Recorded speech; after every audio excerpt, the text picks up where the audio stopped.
markay waxaan u mahad celinaynaa walaalaheena Hormuud Salaam Foundation oo markii sanadkii 14 afursiinaya dad danyar ah oo sabool ah.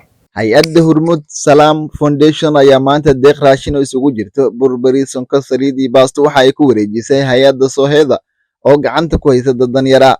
dadka deeqdani raashinka ka faa'iidaystay waxa ay gaarayaan ilaa 100 qoys waana sanadkii 14aad ee hay-addu afrin u sameysay dadka danta yar.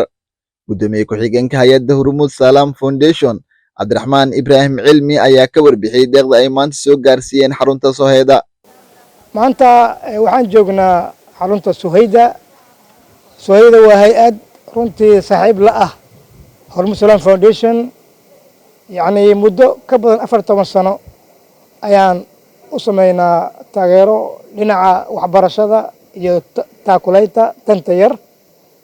maanta waxaan u nimid inaan taakuleyno dadka danta yar ay hayso ay ka warqabto hay-addan. runtiina waa markii 14aad.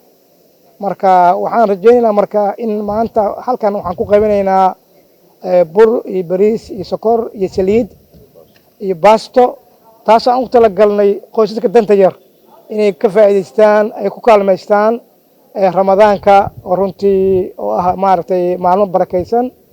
waxaan rajaynayaa in Ilaahay subxaanahu wa tacaala uu ku anfaco. waxaan bulshada u baaqayaa in aad loola shaqeeyo hay-addan Sooheeda oo runtii hay-adda keliya oo runtii u dadaasha dadka maaragtay danta yar, isla markaasna ah hay-ad lagu kalsoon yahay. dhankiisa waxaa deeqdani raashinka ee la gaarsiiyey dadka tabaalaysan ka mahad celiyey xildhibaan Yuusuf Xayle oo goobjoog u ahaa bixinta deeqda raashinka ah ay hay-adda ku gargaartay. markay waxaan u mahad celinaynaa walaalaheena Hormuud Salaam Foundation oo markii sanadkii 14aad afursiinaya dad danyar ah oo sabool ah oo ah dadka ay hay-adda Sooheeda gacanta ku hayso.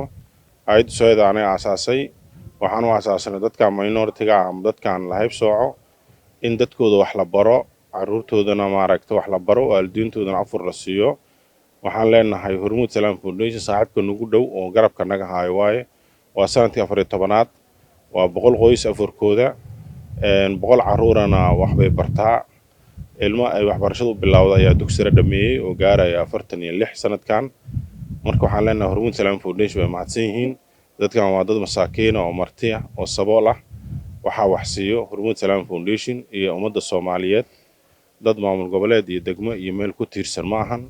waa dad oo basiibkaas dhex degan oo aad u liito oo waxba haysan, oo dad maaragtay aan maanta dabka shida karin ah, oo ganacsato qabin, xoolo haysan. marka Hormuud Salaam Foundation waxaan leenahay Ilaahay xoolooda ha u barakeeyo, Ilaahayna ha ku xifdiyo, Ilaahayna maaragtay miisaanka aakhira ha u saaro. waxaan caddaynayaa inayna garab taagan yihiin sanad bisha Ramadaan iyo caruurta waxbarashadooda. waxaan marka ummadda Soomaaliyeed walba ay joogto u sheegaynaa Hormuud Salaam Foundation inay tahay garab qabashada iyo garab hayaha dadka taagta daran amba laga tirada badan yahay ama Soomaalida hayb socdo ama dadka minority-ga dhaxaan. marka aniga ayaa ku matalo baarlamaanka Soomaaliya. waa mahadsan yihiin Hormuud Salaam Foundation. Ilaahay ajir fara badan ha ka siiyo mas'uuliyiintooda iyo madaxdooda iyo maamulkooda. Ilaahay ha ku xifdiyo macalin Kobac iyo gudoomiyaha iyo kulli iyo maama Raxma iyo macalin Kobac iyo Cabdullaahi u mahad celinaynaa.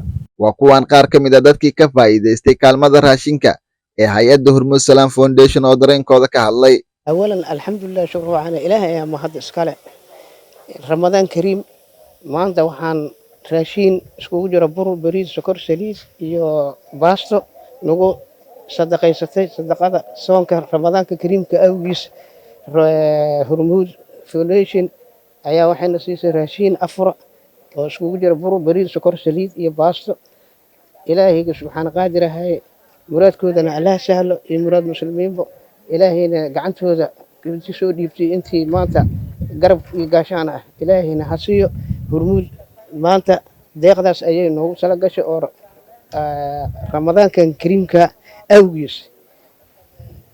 hormuudna waa mahadsan yahay waxaad noo keenay waxuu jecel allah siiyo canugeyna madaxiisaan ku helnay yuusuf ahe kor allah ka yeelo waxaa jeceshiin allah siiyo madaxiina allah raajiyo walaalka dhammaantood noo soo gurmaday kor allah ka yeelo kor hoos allah kala yaabo sanadkan sanadkiisa allah na gaarsiiyo sama allah nuu gaarsiiyo saxan allah naguma dilo idinkana muraadkiina maqbuul waa mahadsan tahay maasha allah tabaaraka allah ilmahayna waxbarashada inooga dhiibtaa ununkana saanay noo taakulaysaa maasha allah soonka ramadaanka wax kastay naga bixisaa insha allahu tacaala waana u duceeyaha waana mahadsan yihiin khayr allah siiyo deeqdan maanta naloo qaybiyey waa deeq waxa waaye sokor bur bariis baasto saliid intaas baa naloo siiyey raashinka halka ugu qaalisan bay bixiyaan khayr allah siiyo waa mahadsan yihiin alxamdulilah shukr rabbilcaalamiin barnaamijka lagu taakuleynayay dadka danta yar